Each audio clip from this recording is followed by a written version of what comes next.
Hello, hello, ladies and gentlemen. This is your girl Mitzi, and this is Mitzi. Let's think about it. Today, we are thinking about the emotional muscle. Yes, that is on our minds today. And luckily, I have Benji here who's going to really help us think about this in a whole new way. So, thank you so much, Benji, for coming onto my show and sharing your time and your perspective. Let's just dive right in. When you hear those words, emotional muscle, what does that make you think about? So, the biggest element of it for me is understanding that mental health really isn't or shouldn't be considered a mental thing. This isn't about logic and rationality and analyzing and understanding. This is about a skill, a tool, and as you said, a muscle that needs to be built. These are things that are gained through practice. Like if I explain something to you about your psychology, oh, well, this is where your people pleasing behavior came from. It all happened because when you were 5, your mother used to tell you that your only value is to serve the family. And then your dad told you this and that told you that. And you would go, oh, yeah, that makes a lot of sense. Yes, it makes a lot of sense. And that's a beautiful psychological understanding that you now understand more about yourself. But the next time that you are in a position where someone is asking something of you, and it feels uncomfortable to say no, and you're in another situation where you need to do something for yourself and it feels uncomfortable to say yes to that, the intellectual understanding hasn't given you the muscle to move through that discomfort. This is Exactly. something that happens through practice. I can explain to you how to swing a baseball bat, but until you pick it up and swing it, you're not going to be able to hit the ball. Yeah, That's what exactly. emotional muscle means to me.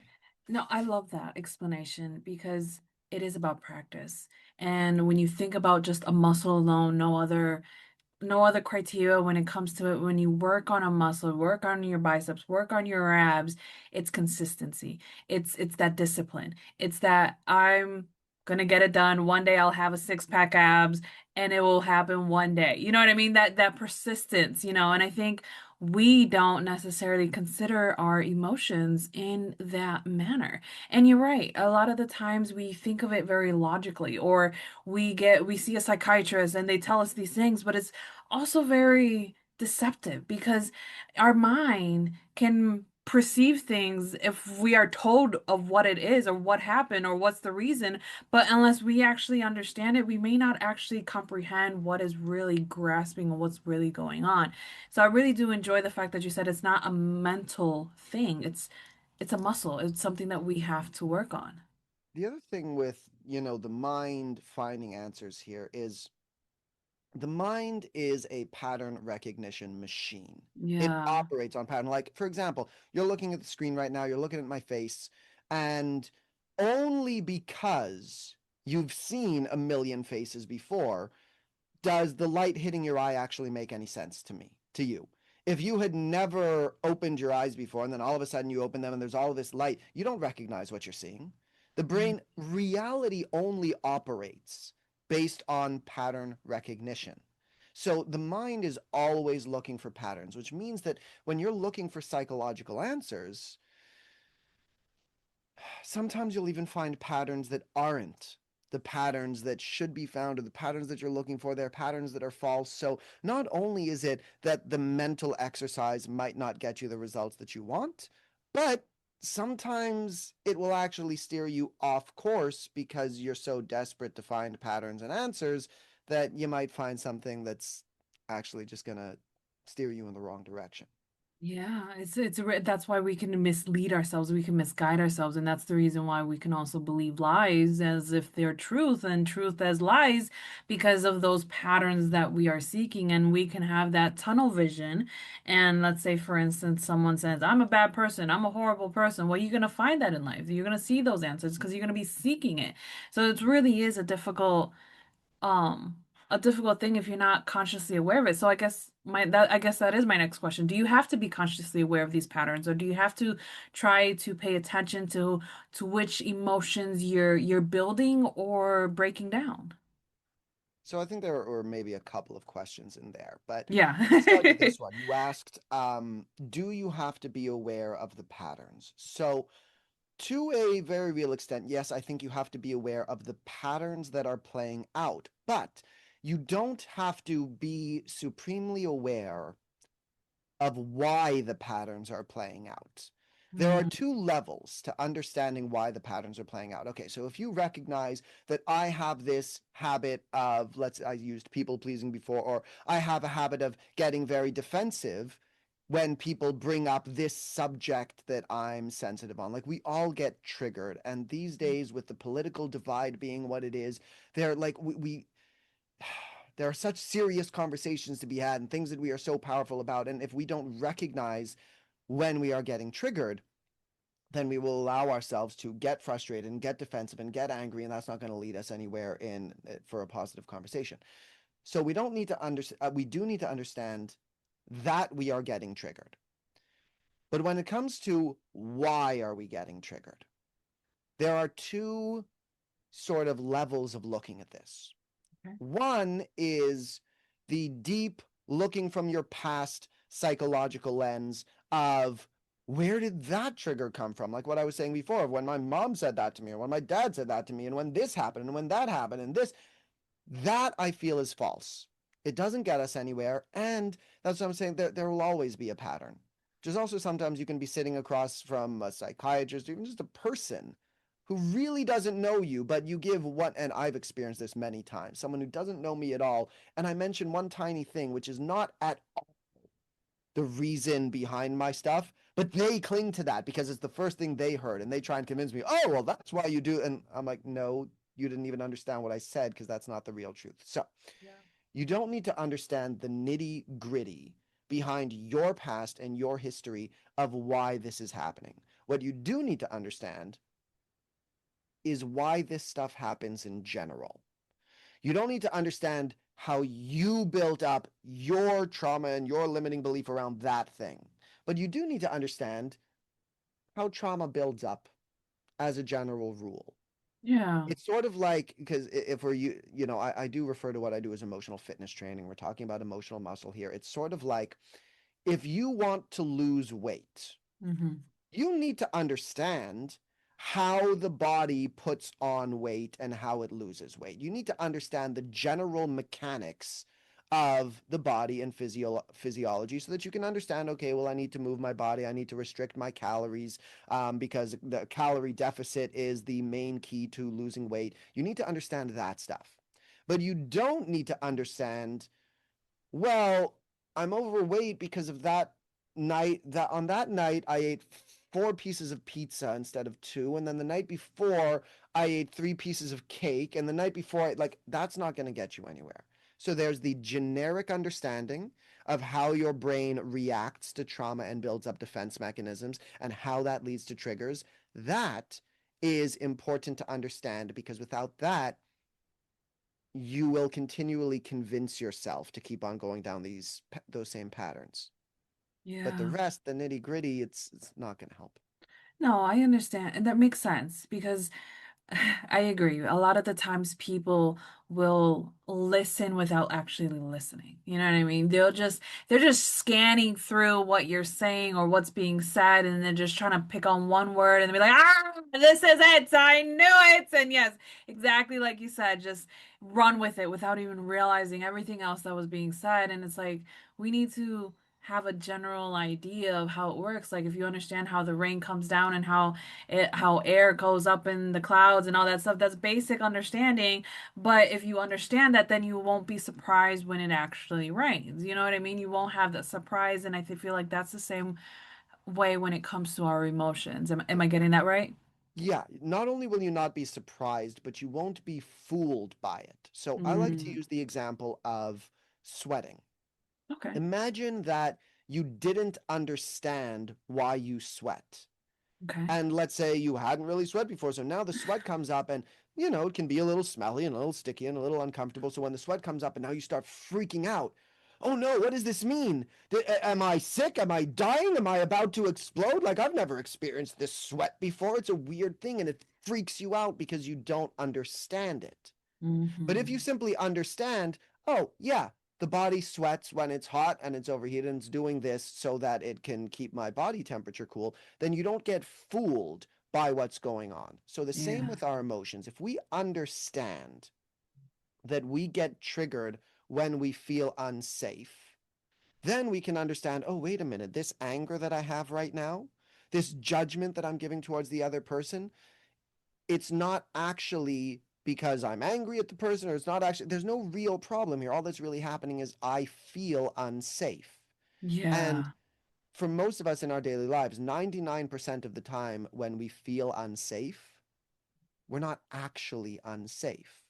There are relatively rare times when you are in danger, running away from a tiger in the jungle, you're being chased by someone down at the street, you're being abused, you're being victimized. Those things do really happen. And there are Yes. moments when fear is real.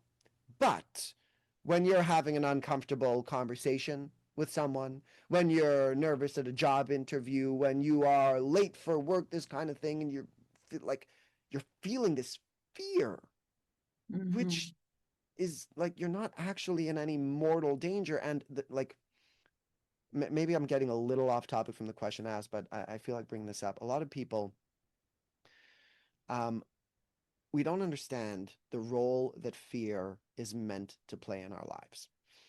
Fear is important, it has an evolutionary benefit. When you are running away from a tiger in the jungle, it fills you with adrenaline and with cortisol. It helps, it makes your heart beat faster. It makes you fight stronger. It makes you run faster. It maybe kind of hyper focuses you on something. In certain situations of real danger, fear is necessary. It has kept us alive. Correct. But going back to what I was saying, in those other situations, you're having an uncomfortable conversation, you're nervous in a job interview, you're going on a date kind of thing, Mm-hmm. the fear doesn't help. Even if you're getting into a fight, a lot of times, like boxers don't, they're not, fear is not going to help a boxer when they're getting into the ring. Exactly. There are certain times where fear has its evolutionary benefit, but we've taken this primal mechanism of fear and we've transplanted it into all of these other places of our modern Western lives where it's not helpful. And if we don't recognize that, then we keep on resorting to fear in those moments because the brain, it's trying to keep us safe. It's trying to help. But you walk Yeah. into that job interview with fear, it's not going to help you get the job. You walk into a uncomfortable conversation with a friend or a family member about your politics or about your relationships, that fear is only going to lead to anger and defensiveness and judgment, which isn't going to help either of you get to the outcome that either of you would want. Exactly, exactly. I see what you're saying, and I appreciate the way that you break it down in the many levels that you did, because it allows me to really see it as a whole. And it makes me think about it in my own situations where I was at an interview and I did feel fear and I started sweating. I was like getting really hot. I was getting overwhelmed. I even said, "Is it getting hot in here or is it just me?" Like I literally said those words. It was so embarrassing. But at the same time, there was nothing to fear. Like you said, there's nothing to fear. So you talked about it's a practice. You know what I mean? We have to practice working on these emotions and building them up. Is there ever going to be an extent where an emotional muscle will be at its end, where we reached its peak? And how would you know so? So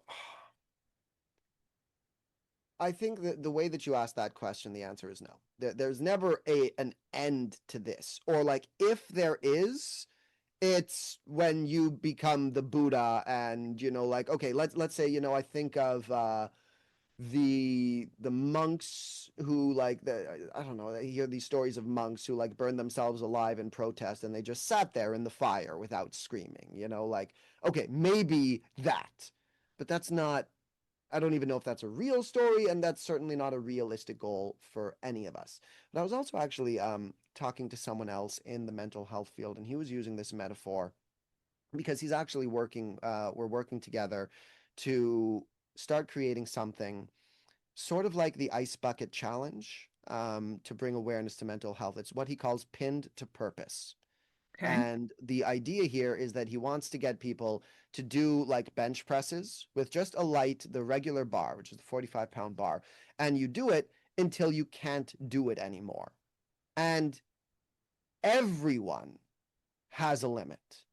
My 10-year-old nephew can maybe do, he's actually 8. I don't know why I said 10. My 8-year-old nephew can maybe do like 3 or 4 before he can't push anymore. And this bodybuilder that's involved in this program can maybe do 250 before he can't do anymore. But everyone will have their limit. So when it comes to emotional muscle, it's not about an end goal. It's about fitness. Can you comfortably lift 250 pounds, or can you only lift 10 pounds? And the thing is that when we're not emotionally fit, then the slightest trigger can completely derail our day and get us to do things which only create more problems. But the more emotionally fit you become, the more challenging situations that you can handle while staying completely calm and completely stable, and it won't even register to you as a trigger anymore. So it's not Yeah. just that when you get stronger, you can handle bigger triggers. It's that you will get triggered less. But to bring it back really to your question, no, there's everyone who's not that monk that I was talking about will have their limits. I have my limit. Like, I'm obviously in my own practices, my own skills. I teach this stuff for a living. I've made a lot of progress. Does that mean that I'm never going to feel frightened or angry or upset ever again? Absolutely not. And also, let's go to the story of Job in the Bible. If God were to strike me down and take everything, and he kills my family, kills my, takes my home and burns everything down, I might slip back into that, the same kind of fear and depression that I once had. We all have limits, and that's okay, you know? Yeah, yeah, I do. Again, I love the way that you break it down because it not only does it make us realize that we're human and it's okay to be human. It's okay to feel these feelings because we embody them. We feel them. We grow with them in a way. You know what I mean? We don't act like a 1-year-old when feeling everything and experiencing life as we do when we're in our 30s, 40s, 50s and on. You know what I mean? They grow, they evolve, and they mature. And I think that's where I'm understanding it. And I think it comes back to that saying is that you know that you're healing when you are put in an old situation that used to trigger you and it no longer triggers you. So that's kind of where I'm getting it. So I want to know, when did you really start for you that you realized that you needed to work on your emotional muscles, not just your physical physique?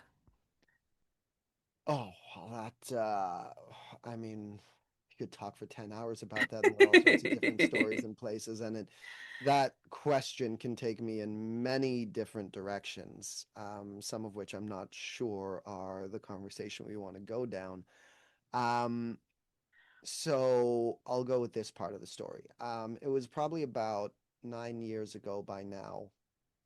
I was running my recording studio, and I was also working at a couple of clubs, and I was very much a people pleaser and an overgiver. The recording studio that I was running was called Flip the Industry, and it was this semi-philanthropic endeavor dedicated to helping emerging musicians get off the ground.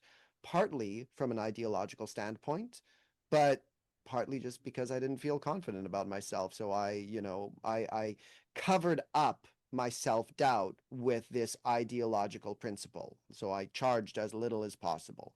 So a lot of the artists that I was working with were taking advantage of me.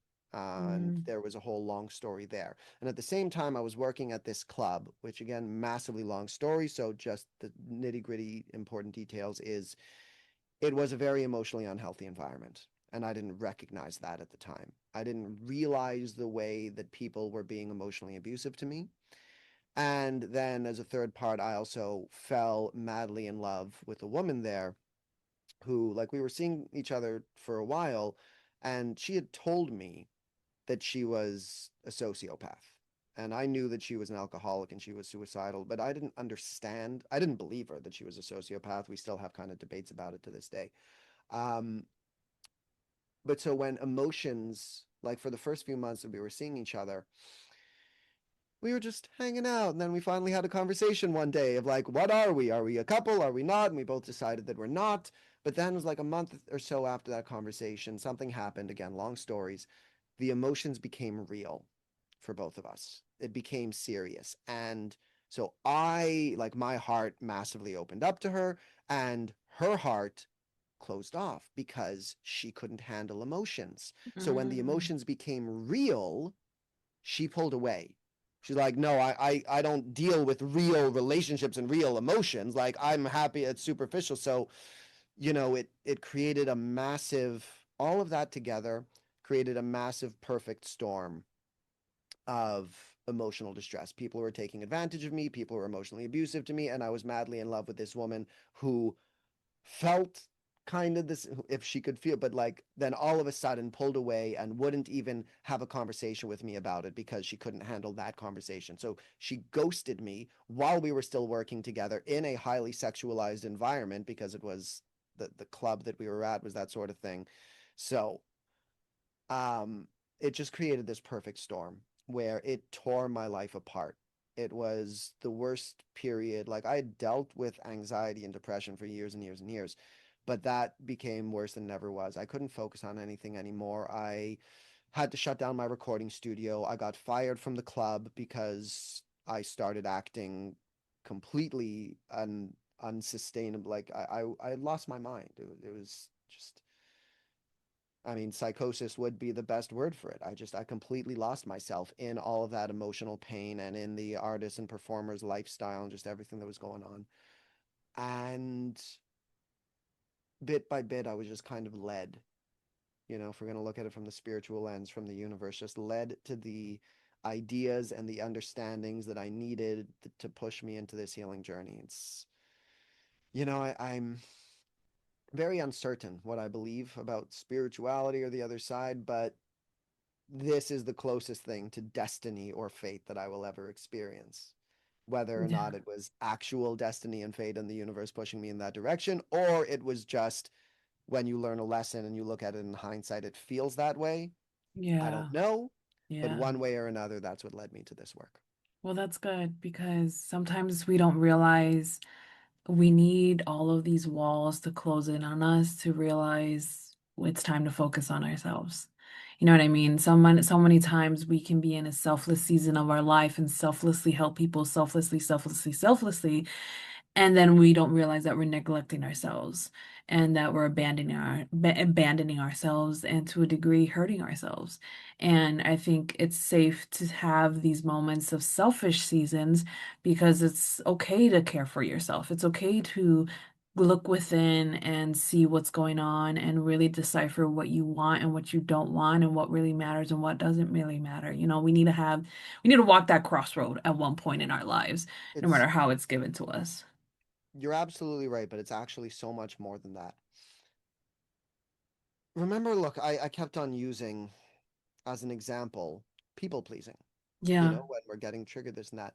And it is very, very, very important to recognize that people pleasing is not actually you caring for other people. It's a Hmm. defense mechanism. It's actually incredibly selfish because what we're doing is we are we're doing it for our reasons. We're doing it to avoid our pain and our problems and our trauma and our issues. And so we're covering up our pain by being kind to others, but it's not actually being kind. So the thing is, when you say it is okay to care for yourself or to deal with this, it's necessary, because until you do it, then the love, the kindness, the compassion, the service that you're giving to other people, firstly, it's not actually genuine. It's you covering up fear. And B, it's not as powerful as it could be. Mm. When you are when you make giving to others first your foundational rule in life, you drain yourself. Yep. You're operating at 20%, 30% capacity. So, Mm. yes, you're giving to other people every single day, but you're giving to them a minimal amount of what you have to offer. Yeah. And you're so you are failing to give the world what you can give it because you are avoiding your pain and your issues. Now, Hmm. please, for anyone listening, don't, I know I'm saying this forcefully, but there's no judgment here. I've been there. Yeah. I get it. We all go through this. I'm saying it Yeah. forcefully because it's an important lesson, not because you're doing anything wrong in a moral sense or you're a bad person. We all have to learn this lesson. Yeah. Point is that when you learn how to give to yourself first. Then you move, firstly, you have to move through that discomfort. It's a Hmm. challenge and it's Hmm. painful. Painful is maybe a bit too harsh. Not when you do it right. It doesn't need to be painful. It can be a little uncomfortable. But when you move through that and you get yourself from operating at 20% capacity, meaning you don't have a lot of self confidence and you don't know how to express yourself to the world, and you're just like, you're playing it small in your life because it's easier to play it small and to give to others and get, your praise that way without being the full version of you. When you're operating at that 20% capacity, okay, that's what you have. But when you work through that, and now you're up to, like, you're living your best life, as the phrase is, and you're operating at 80% capacity, and you're confident and you're powerful, and you found that message that you have to offer, and your skills and your talent and your core zone of genius, as it is sometimes referred to. And when Yeah. you know how to bring that out into the world because you're operating at 80%, then you have that much more to give to everyone. You can spend 30% of your time just focused on yourself and still be giving more to the world than you were when you were operating at 20%. Mhm. So powerful, and it's true. And it's okay for you, for your emotions to go through your voice, and for you to speak so with so much value. You know what I mean? Because we can sometimes speak in our voice the emotions, and it comes through, and some people be like, "Ugh, you're attacking my soul." But it's like, yeah, that's a whole different subject. But it's okay. I value your words because they truly not only resonate with me, but my audience, because it's something that we really have to work through. You know what I mean? We have to consider, we have to just maybe not always take the time to reflect, but just have it on the back burner of our mind. You know what I mean? Just have it just there to remind ourselves that it's okay to just love ourselves. It's okay and it's necessary to love ourselves. It's okay to focus on what we need for the day, for the moment, and for the time being, wherever you are at in your world, in your life. But it's also important to recognize where your defense mechanism is, Yeah. where it's coming out, where it's bleeding into the world, and where it's seeping out that you may not even recognize where it is. Because, like you said, we call it something else, but in reality, it's like we may call a rose a lily, but it will never be a lily. It will always be a rose. You know what I mean? So we do have to take that into consideration, and it's so valuable. Oh, I love this conversation, but time is catching up to us. So, what can be some lasting words that you can leave us off with to keep on thinking? Well, so just to kind of sum up the point that we were just on, because you were even just saying that, well, loving yourself is okay. I'm trying to make the point that it's so much more than that. Literally, the most important thing that you can do for everyone you care about and for the world in general is to learn to love yourself. As cheesy as that sounds, let's put it another way. The most important thing that you can do for everyone around you is to work on your own emotional fitness, to heal yourself, to become strong, to become unshakable. Giving to others doesn't get, like, when you take care of yourself, your ability to give to others will come naturally. But when you're giving to others out of a sense of guilt and shame and fear or resistance to dealing with yourself, because that's where you get your sense of pride and self esteem, then you're not actually serving others as much as you think you are. So, the most important thing that you can do for the world is to take care of yourself. It's not a selfish thing Right. when done properly. Yeah, exactly. Exactly. When done properly, that's the key words there. When done properly.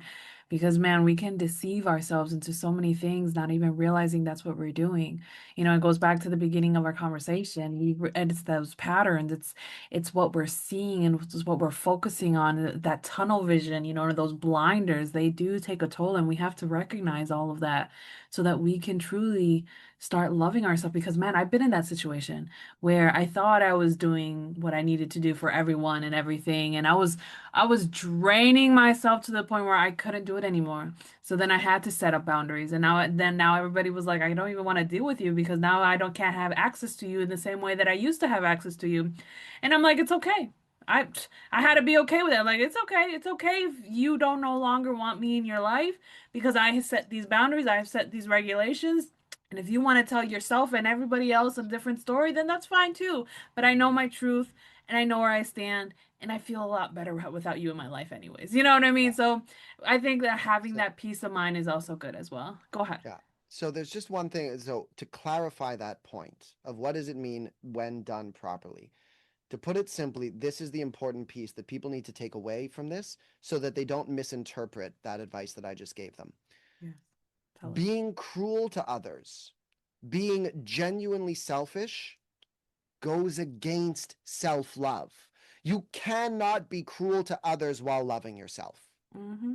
And it's in that way that once you understand those two principles, that self love comes first and that being kind to others is a form of self love, Mm-hmm. then you can be a giver, you can be a healer, you can give to others in a way that is not detrimental to yourself. But without those two pieces of the puzzle, nobody wins.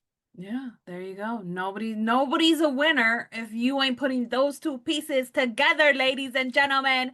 And if you enjoyed this conversation as much as I did, and you took something out of this that will make you start pondering on your emotions, pondering on your thoughts, pondering on your self-defense, pondering on your self-love, then this is where you're supposed to be. And go check out Benji because he has such great content on his website just so that you can continue on thinking. So don't do yourself a disservice by stop thinking. Continue on thinking, y'all. Bye.